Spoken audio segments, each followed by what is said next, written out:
누가복음 3장 3절 죄의 사함을 받게 하는 회개의 세례를 전파하니 로마서 6장 3절 그의 죽으심과 합하여 세례를 받은 줄을 알지 못하였느냐. 지난 시간에 이어 구원받는 사람은 무엇에 대하여 죽은 사람인지를 살펴보겠습니다. 다른 말로 무엇에 대하여 죽은 사람이 참된 세례를 받은 사람인지 알아봅시다. 참고로 지난 시간의 본문인 요한복음 1장 12절로 13절 말씀대로 하나님으로부터 나서 다시 말해 거듭나서 예수를 영접한 자, 다시 말해 예수를 믿은 자, 그리하여 하나님의 자녀가 되는 권세를 받은 자, 다시 말해 구원을 받은 자 중에는 환경과 상황의 문제 등으로 세례를 받지 못하는 사람들도 있습니다만 지금은 그런 특별한 상황으로 인해 세례를 받지 못하는 경우는 제외하였음을 말씀드립니다. 다시 돌아와서 죄 사함을 받기 위해서도 죽었다가 다시 태어나야 하고 세례도 죽었다가 다시 태어나는 것에 대한 증표이니 결국 죄 사함을 받게 하는 회개, 즉 거듭남에 이르도록 하는 회개와 세례는 같은 것입니다. 한편 우리가 성경이 말하는 구원을 이해할 때에 계속 언급된 것이 죽음이었고 오늘 본문 누가복음 3장 3절 죄 사함을 받게 하는 회개 세례를 전파하니 로마서 6장 3절 그의 죽으심과 합하여 세례를 받은 줄을 알지 못하였느냐에서 본 바와 같이 죄 사함을 받게 하는 회개 세례란 예수의 죽으심과 합하여 자신도 죽는 것인 바. 세례는 무엇에 대해 죽는 것이냐 하면 첫째, 세상 또는 세상의 풍조에 대해 죽는 겁니다. 이 말을 듣는 순간 많은 수의 세례를 받은 기독교인들이 자신은 세례는 받았으나 세상 또는 세상 풍조에 대해 죽은 적은 없었다는 사실을 알 거라 생각합니다. 다시 한번 말씀드리지만 거듭나야 영접할 수 곧 믿을 수 있습니다. 그런데 거듭난다는 말은 죽었다가 다시 산다는 말입니다. 죽었다 함은 거짓의 합이 사탄 속에 있는 속성들이 사탄의 종의 신분 상태가 된 자신을 주장하게 된 것들로부터 죽는다는 말입니다. 다시 산다 함은 거룩하신 하나님께서 주장하시는 거룩한 자녀로 다시 태어난다는 말입니다. 하나님께서 인간을 창조하셨을 때에는 인간이 세상이나 세상 풍조를 따른다는 개념 자체가 없었습니다. 있을 필요가 없었지요. 왜냐하면 세상도 거룩하신 하나님께서 만드셨고 그 세상을 살아가는 인간도 거룩하신 하나님께서 만드셨기 때문에 세상도 인간도 다 거룩하신 하나님의 속성만을 따라 진행되고 있었으므로 인간이 세상을 바라보는 세계관은 언제나 하나님의 거룩한 속성에서 어긋남이 없었기 때문이었습니다. 그런데 인간이 타락을 하고 난 이후부터는 인간과 세상에 거짓의 아비 사탄이 그의 도미니언을 행사하기 시작하므로 사탄이 원하는 세상의 문화와 풍조들이 만들어지기 시작했습니다. 따라서 세상 또는 세상 풍조에 대해 죽는다는 것은 자신의 주인이 인간을 거룩하게 창조하신 그 하나님으로, 즉 원래대로 돌아간다는 말입니다. 사탄이 주는 죄된 속성으로 가득 찬 생각과 풍조로부터 완전히 돌아선다는 말입니다. 그리고 이제부터는 거룩하신 하나님의 다스리심을 받는 하나님의 자녀로 다시 태어난다는 말입니다. 하나님의 자녀로 다시 태어난다는 말은 앞으로 남은 인생 또한 하나님의 자녀에 맞는 삶을 살아가겠다는 뜻이죠. 이것은 성화의 영역이라 할 수 있는데 성화는 다음에 다루도록 하겠습니다. 따라서 세례는 사탄이 사탄 자신의 도미니언을 행사하는 세상 또는 세상 풍조에 대해서 죽는 겁니다. 이 말이 맞는지 성경을 찾아봅시다. 갈라디아서 6장 14절 그리스도로 말미암아 세상이 나를 대하여 십자가에 못 박히고 내가 또한 세상을 대하여 그러하니라 즉 못 박히느니라. 그래서 죄 사함을 받는 회개, 다른 말로 거듭남에 이르도록 하는 회개, 다른 말로 원죄 회개의 증표로서의 세례는 세상 또는 세상 풍조에 대해서 못 박혀 죽는 겁니다. 성도가 여전히 세상을 사랑하고 있다는 것은, 성도가 여전히 세상에 미련이 많다는 것은, 성도가 여전히 세상 것들을 포기하지 못하겠다는 것은 그 성도는 여전히 하나님보다 세상을 더 사랑하고 있다는 말입니다. 다시 말해 세상 풍조를 만들어내는 사탄을 더 사랑한다는 말입니다. 그러면서도 교회 다니고, 그러면서도 예배 드리고, 그러면서도 직분 받고, 그러면서도 찬양하고, 그러면서도 기도한다는 말입니다. 이런 모습이 하나님 보시기에 얼마나 가증한 일인지 감이 오는지요. 여전히 세상을 사랑하고 있는 것은 죄입니다. 왜냐하면 자신이 여전히 죄의 종, 곧 사탄의 종의 상태로 있다는 뜻이니까요. 지난 영상 시리즈 1-2에서 보았던 에베소서 2장 말씀이 떠오릅니다. 에베소서 2장 2절로 3절 너희가 죄와 허물 가운데서 행하여 이 세상 풍속을 만들어낸 사탄을 따르고 공중의 권세 잡은 자 즉 사탄을 따랐으니 곧 지금 불순종의 아들들 가운데 역사하는 영이라. 허물로 죽은 우리를 그리스도와 함께 살리시기 전에는 우리도 다 그 죄와 허물 가운데서 우리 육체의 욕심, 즉 사탄이 아담과 하와에게 넣어줬던 것과 같이 보암직도 하고 먹음직도 한 모든 것들을 따라 지내며 육체와 타락한 마음에 원하는 것을 하여 본질상 진노의 자녀이었더니 여전히 이 세상을 사랑하고 이 세상의 풍조를 따르는 것은 바로 그 풍조를 만들어내는 공중 권세 잡은 자, 곧 사탄을 따르는 것이니 그 사람은 하나님의 자녀가 아닌 것입니다. 거듭나지 않았다는 말이죠. 거듭나지 않았다는 말은 하나님의 자녀가 아니니 구원받지 못한다는 말입니다. 그러니 세례를 받은 사람들은 자신이 세상 또는 세상 풍조에 대해 죽었는지 아닌지를 정직하게 심각하게 살펴보아야 합니다. 오늘 본문 로마서 6장 3절에서 그의 죽으심과 합하여 세례를 받는 것이라고 했으므로 세상이나 세상 풍조에 대해 아직 죽지를 못한 상태에서 아무리 머리에 물을 뿌리고 심래탕이나 강이나 바다에 몸을 담근들 성경에서 말하는 세례와는 아무 상관이 없는 것입니다. 사실 생각하면 이 얼마나 끔찍한 일입니까? 여전히 사탄의 종의 신분 상태에 있는 사람에게 성부와 성자와 성령의 이름으로 세례를 주고 성부와 성자와 성령의 이름으로 세례를 받으니 말입니다. 참고로 이 세상을 살아간다는 말과 이 세상이나 이 세상의 풍조를 따라 산다는 말은 서로 다른 말입니다. 하나님의 자녀도 인간이니 당연히 이 세상을 살아가지요. 허나 하나님의 자녀가 이 세상을 살아간다고 해서 이 세상에 속한 것은 아닙니다. 그래서 참된 성도는 이 세상에 살지만 이 세상에 속한 것은 아닙니다. 계속해서 세례는 둘째, 돈에 대해서 죽는 겁니다. 이 말을 듣는 순간 또 많은 수의 세례를 받은 기독교인들이 자신은 세례는 받았으나 돈에 대해 죽은 적은 없다는 사실을 알 거라 생각합니다.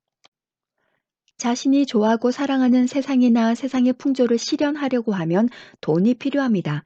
세상이나 세상을 사랑하는 것은 마음이나 말로 하는 것이고 세상이나 세상을 사랑하는 마음과 말을 실현하는 원동력이 바로 돈입니다. 세상이나 세상을 사랑하는 마음이 있는 상태에서 돈이 생기면 그 돈을 가지고 손가락으로 터치를 하거나 직접 발로 가서 세상이나 세상의 풍조를 사랑하는 마음을 실천하는 것입니다. 디모데전서 6장 10절 돈을 사랑함이 일만하게 뿌리가 되나니 꼭 어떤 우상의 형태를 띤 불상 같은 것을 섬기는 것만 우상 숭배가 아니고 자신의 생각과 삶에서 하나님보다 더 우선순위에 두고 있는 모든 것들은 다 우상입니다. 창세기 3장 6절과 에베소서 2장 3절에서 본 바와 같이 먹음직도 하고 보암직도 하게 만드는 것은 인간을 타락시키는 사탄의 가장 기본적인 전략입니다. 그런데 현대 사회에서 가장 먹음직도 하고 보암직도 한 것은 두말할 것도 없이 돈입니다. 세상의 거의 모든 것은 돈이면 다 해결이 됩니다. 액수가 크기만 하다면 거의 모든 것이 아니라 전부 다 돈이면 해결이 된다고 봐도 무방할 정도의 세상 풍조가 이미 형성되어 있습니다. 자신이 돈을 사랑하는지 안 하는지, 즉 자신이 돈에 대해서 죽었는지 안 죽었는지를 아는 것은 그리 어렵지 않습니다. 예수 믿는다고 하는 사람들에게 하나님과 돈 둘 중 하나를 택하라고 하면 겉으로는 자기 직분도 있고 교회 다닌 연수도 있고 하니 공개적으로 바로 답을 못해도 속으로는 첫째, 돈으로 기우는 사람들이 대부분일 것이고 둘째, 일부는 갈등을 할 것이고 셋째, 단지 올리고스한 사람들만이 일체의 망설임도 없이 하나님을 택할 것입니다. 여러분은 이 세 부류 중에 어디에 속해 있습니까? 돈에 대해 말할 때 누가복음 12장 16절로 20절 말씀이 떠오릅니다. 누가복음 12장 16절로 20절 말씀을 풀어서 읽어드리겠습니다. 예수께서 비유를 들어서 말씀하셨는데 부자 하나가 밭에 수확이 매우 많으므로 내가 이 많은 수확물을 다 쌓아둘 곳이 없으니 어떻게 하지? 하고 궁리를 하다가 이렇게 하면 되겠다. 창고를 헐고 더 크게 지어서 이 많은 수확물들하고 물건들을 거기다가 넣어두면 되겠다. 그리고는 자기가 자기 자신한테 말하기를 내 영혼아 몇 년 동안 쓸 물건들을 쌓아뒀으니 평안히 쉬고 먹고 마시고 즐거워하라 하되 하나님은 이르시되 이 어리석은 자야 오늘 밤에 내 영혼을 내게서 떠나가게 할 테니 즉 내가 죽을 테니 그러면 내가 준비해 둔 것들이 누구의 것이 되겠느냐. 이상은 예수께서 비유로 들어 말씀하신 어리석은 부자 이야기입니다. 여러분, 세계 단일 정부와 단일 화폐로 인해 우리가 가진 재산을 우리 마음대로 사용하지 못하고 손이나 이마에 표를 받지 않은 자는 매매를 못하게 되는 날이 오기 전에라도 오늘이라도 하나님께서 아주 살짝 후 하고 불어버리시면 우리의 재산과 생명은 언제든지 아무것도 아닌 것이 될 수 있다는 생각을 해본 적 있습니까? 이런 생각을 하는 사람은 하나님보다 돈을 우선순위에 두지 못할 것입니다. 제가 성경의 본문을 들어 여러분을 겁주려 하는 것이 아님을 잘 아실 것입니다. 우리는 지금 구원과 세례에 관한 이야기, 곧 영생에 관한 이야기를 하고 있는 것입니다. 아비나 어미를 나보다 더 사랑하는 자는 내게 합당치 아니하고 아들이나 딸을 나보다 더 사랑하는 자도 내게 합당치 아니하다고 하셨는데 하물며 돈이겠습니까? 성도들이 반드시 가난해야 할 이유는 없습니다만 돈이 자신을 주장하게 해서는 안 됩니다. 그렇게 하는 순간 자신은 하나님의 자리를 만몬에게 내어주는 것입니다. 그리고 더 나아가 기도의 자리로부터 떠나게 될 것입니다.